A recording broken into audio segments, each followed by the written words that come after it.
Magandang araw kaibigan! Tuloy po kayo sa Felicidad's Channel.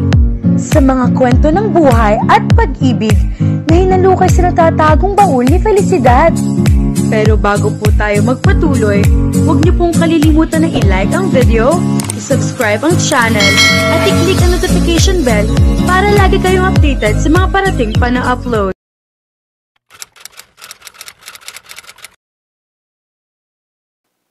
Matagal nang nakaalis si Andre ay natitilihan pa rin si Eva.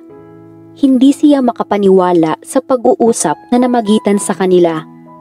Kailan lamang sila nagkakilala, ngunit mabigat na paksa agad ang napag-usapan nila. Hindi pangkaraniwang lalaki si Andre. Natitiyak niya iyon. He was the kind of man who would not bother to issue words just to appease an offended party. Prangka ito. Parang napakalaki ng paniniwala nito sa mga sinabi kanina. Puno ito ng kumpiyansa. At parang nahihikayat siyang sundin ang mga sinasabi nito. Diyos ko, kulang nga lang po ba ang tiwala ko sa inyo? Nasa ganoon siyang pagmumuni-muni nang tumunog ang telepono. Agad na dinampot niya iyon. Hello? Ada, ang tiya ising mo ito. Sabi sa kabilang linya. Kayo pala tiya, napatawag po kayo? Dinala ko kanina si Lily sa inirekomendang ophthalmologist ng kumari ko. Ang sabi sa akin ng doktor, may pag-asa pa raw na makakita ang pinsan mo kung maooperahan. Natuwa siya sa narinig. Totoo po? Oo, kaya nga tumawag ako sa'yo. Kako, total ikaw naman ang dahilan ng pagkabulag niya. Oobligahin sana kitang tulungan kaming tustusan ang kanyang operasyon. Nalungkot siya sa narinig. Kahit naman hindi nito sabihin, ay talagang tutulong siya. Ang masakit lamang sa kanyang loob ay ang paniniyak nito na siya ang dahilan ng pagkabulag ni Lily. Kahit pa, totoo naman iyon. Kailan po ang operasyon? Kahit bukas, ooperahan siya ng doktor basta may pera na. Hayaan niyo po, ihahatid ko sa inyo bukas ang pera. Itinanong niya rito kung magkano ang magagastos. Sinabi naman ito. Nang araw ding iyon ay nagtungo siya sa bangko upang mag-withdraw ng pera. Kinabukasan, kalalabas pa lamang niya sa tarangkahan ng kanyang bahay nang dumaan doon si Andre. May dalang kotse ito. Huminto ito sa tabi niya. Luluwas ka ba sa bayan? Tanong nito. Oo. Sumabay ka na sa akin, doon din ako pupunta. Binuksan nito ang pinto sa unahan kahit hindi pa siya pumapayag. Napilitan siyang sumakay sa kotse nito. Magtatagal ka ba sa bayan? Tanong nito. Hindi, may dadalhin lang ako sa tiyahin ko. Sandali rin lang ako roon, idadaan na kita. Ituro mo na lang sa akin kung saan ka bababa. Salamat. Nilingon siya nito at ngumiti. Ilang minutong tahimik lamang sila. Gusto niyang magbukas ng paksa, ngunit hindi niya alam kung ano ang angkop na pag-usapan nila. Ito man ay tila nag-iisip din ng mapag-usapan. Kaya naman nang handa na silang magsalita, ay nagkasabay pa sila. Hanggang nagkatawanan sila. Okay, ikaw muna, sabi nito. Hanggang kailan kayo rito? Hanggang sa matapos ko ang isinusulat ko. Writer ka pala? Hindi pa. Ito pa lang ang unang attempt ko sa pagsusulat. Ikaw, madalas ka bang pumunta sa bayan? Minsan lang sa isang linggo, 2 beses kung kailangan. Sa isang linggo, sabihin mo sa akin kung kailan ka pupunta para sabay ulit tayo. Paano kung hindi mo naman kailangang pumunta roon? At least makakapamasyal ako. Kailangan ko rin namang mag-unwind mula sa pagsusulat. Si Angel, ayun, nakakita ng barkada. Isanama siyang mag-practice ng sayaw para sa opening ng basketball league dito. Mabait siya. Tumawa ito. Kapag tulog, napangiti rin siya. Bihirang tao ang hihingi ng dispensa at aamin sa kasalanang nagawa niya. Kinulit ko lang ang isang yon na puntahan ka. Bata pa siya at kung minsan may pagka-impulsive. Hindi mo sana siya pinilit. Ngayon tuloy, natatakot ako na baka kasama na rin siya sa sumpa. Saglit na nilingon siya nito bago muling itinutok ang paningin sa daan. Makikiusap sana ako sa'yo. Na ano? Pwede bang kalimutan mo muna ang tungkol sa sumpa?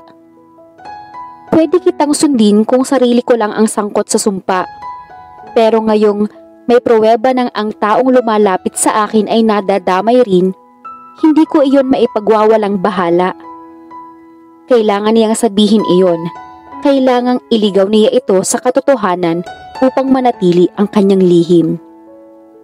Hindi mo naman sigurado kung dahil nga sa sumpa kaya nabulag ang pinsan mo. Ano pa ba ang magiging dahilan? Napahinga ito na para bang malapit ng mainis sa kanya. Okay, ipagpalagay na nating dahil sa sumpa kaya nabulag ang mga kamag-anak mo. Matatakot ka na lang ba lagi? Itatali mo ba roon ang kinabukasan mo? Hindi mo na ba i-enjoy ang buhay mo dahil doon? Andre, subukan mo namang lumabas sa kahong pinaglagyan sa'yo ng sumpang iyon. Subukan mo lang, Eva.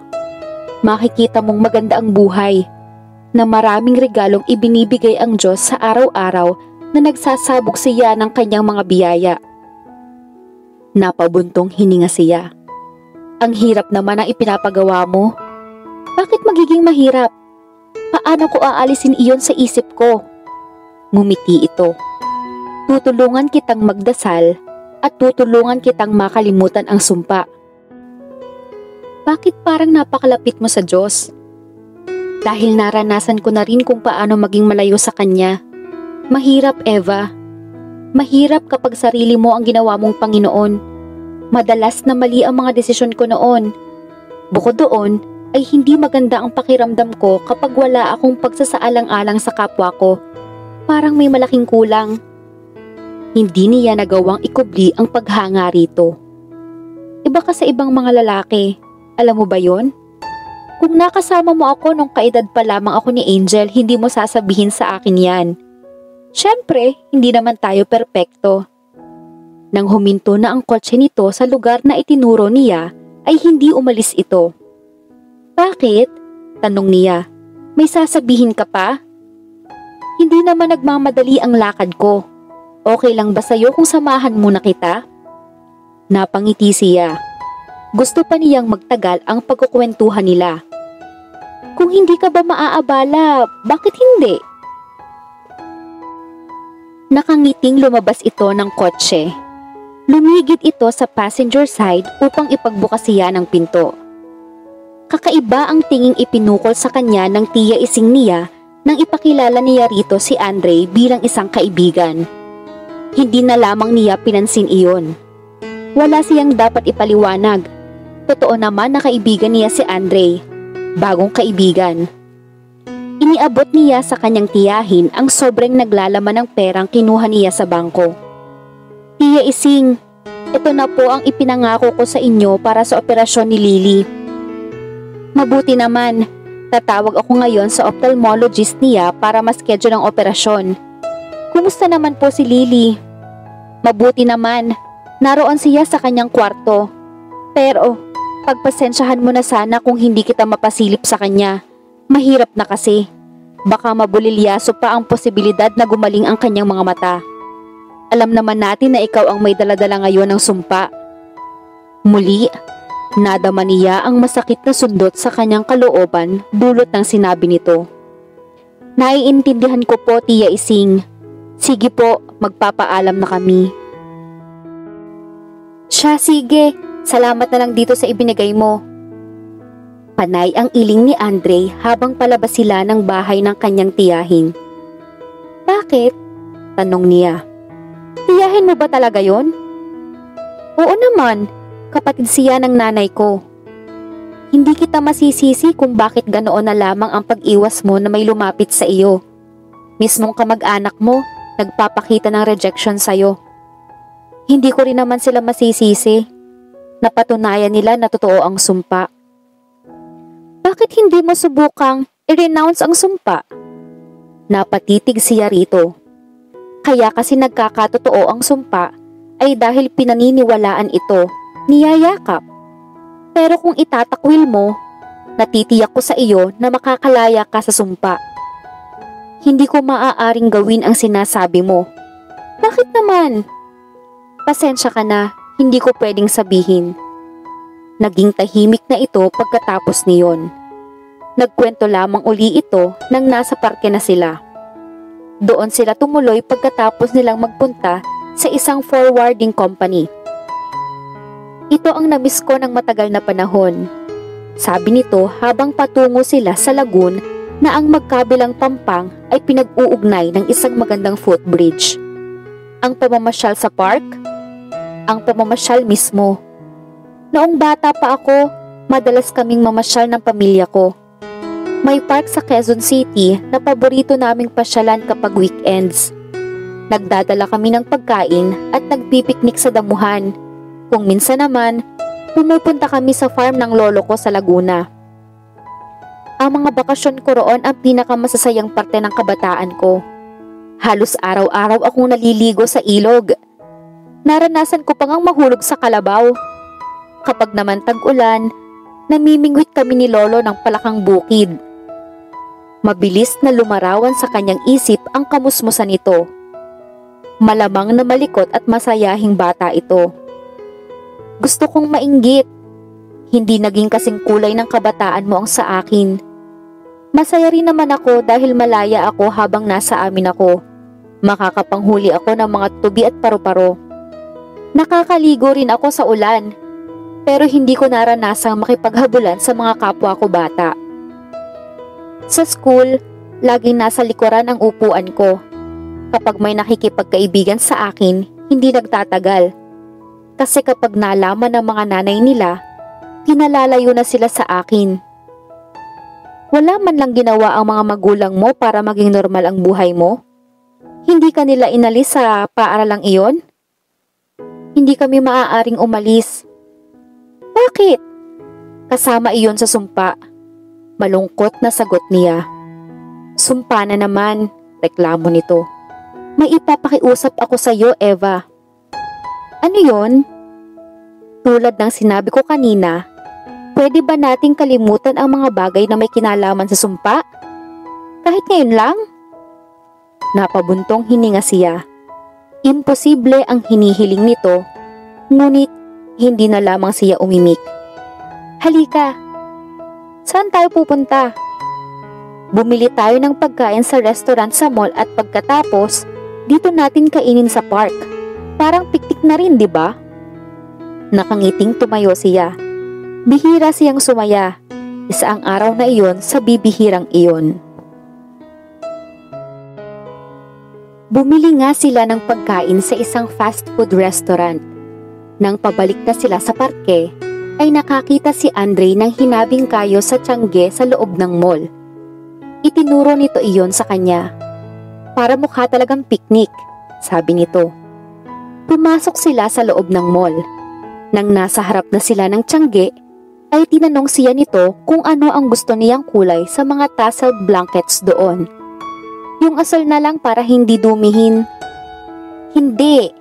Gusto ko na sa pagkakataong ito, piliin mo ang kulay na gusto mo nang hindi ikino-consider ang kahit na ano.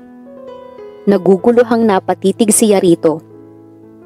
Tumingin ito ng tuwid sa kanyang mga mata. Parang mas naging maamo pa ang mga iyon ngayon. Ang ibig kong sabihin, piliin mo ang kulay na talagang gusto mo at hindi dahil hindi dumihin iyon o iyon ang bagay na kulay sa kotse ko o bagay sa aking bilang lalaki. Sa pagkakataong ito, gusto kong pumili ka ng walang isnasaalang-alang kundi ang gusto mo lang. Parang ibig niyang maluha nang maunawaan niya ang ibig sabihin nito. Treat mo ba sa akin ang araw na ito? Treat ko sa ating dalawa, sagot nito. Bakit nga pala dito mo naisipang magbakasyon? Tanong ni Eva habang kumakain sila ni Andre. Inilatag nito ang biniling tasseled blanket sa damuhan na nalililiman ng malalagong rose bushes. Nakadaan kasi ako rito nang minsang makasama ako sa isang medical mission. Matagal na yun. Siguro 3 taon na. Pero hindi rito. Doon sa kasunod na bayan nito. Sabi ko sa sarili ko, babalikan ko ang lugar na ito. Ang kaso, sobrang busy ako kaya ngayon lang ako nakabalik. Mabuti na lang, ganoon pa rin rito, hindi gaanong nagbago. Oo, tahimik pa rin dito. Walang gaanong nangyayari, mabagal pa rin ang takbo ng buhay. Pero kahit ganoon, masarap pa rin tumira dito lalo na kung hindi mapaghanap ang titira. Si Angel mapaghanap. Pero sa tingin ko naman, nag-e-enjoy siya sa pananatili namin dito. Ikaw, hindi mo ba naiisip na iwan ang lugar na ito kahit pansamantala lang? Hindi. Hindi rin naman ako ang klase ng taong mapaghanap. Isa pa, natatakot akong sa ibang lugar ko naman maikalat ang sumpa. Kumunot ang noo nito. Anong ibig mong sabihing maikalat? Nakagat niya ang ibabang labi. Bakit kasi naging matabil siya? Ang ibig kong sabihin, baka mahawa sa sumpa ang mga taong makakasalamuha ko kapag nangibang bayan ako. Okay, change topic na tayo. Bumabalik na naman kasi ang usapan tungkol sa sumpa. Napailing siya, ngunit tahimik na inayunan na lamang niya ito. Na-inlove ka na ba, Eva? Walang ano-ano ay tanong nito. Hindi pa. Kinakabahang sagot niya. Magsisimula na bang magpahiwatig ito? Pareho pala tayo. Parang mahirap yatang paniwalaan yan. Pero totoo. Taga Maynila ka at? Sansaglit na sumulyap siya rito, kaya nakita niyang nakangiti ito at matamang nakatitig sa kanya. At may itsura ka rin naman, imposibleng walang nagkagusto sa'yo. Mayroon din namang nagkagusto, akala ko nga magkakagusto rin ako sa kanya. Ang kaso, hindi ko mapilit ang sarili ko. Bakit naman? Siguro hindi pa panahon noon para ma-inlove ako. Isa pa, ang pag-aaral pa ang priority ko noon. Pwede ka namang makipag-girlfriend noong makatapos ka na. Ang kaso nga, wala akong nagustuhang babae. Pero alam mo, palagay ko, dumating na ang panahon para ma-inlove ako. Totoo nga kaya ang naiisip ni Eva na nagsisimula ng magpahiwatig si Andre tungkol sa pag-ibig? Ano nga kaya ang ibig sabihin ni Andre nang sinabi niya na ito na ang panahon para ma-inlove siya? Alamin natin sa susunod na kabanata.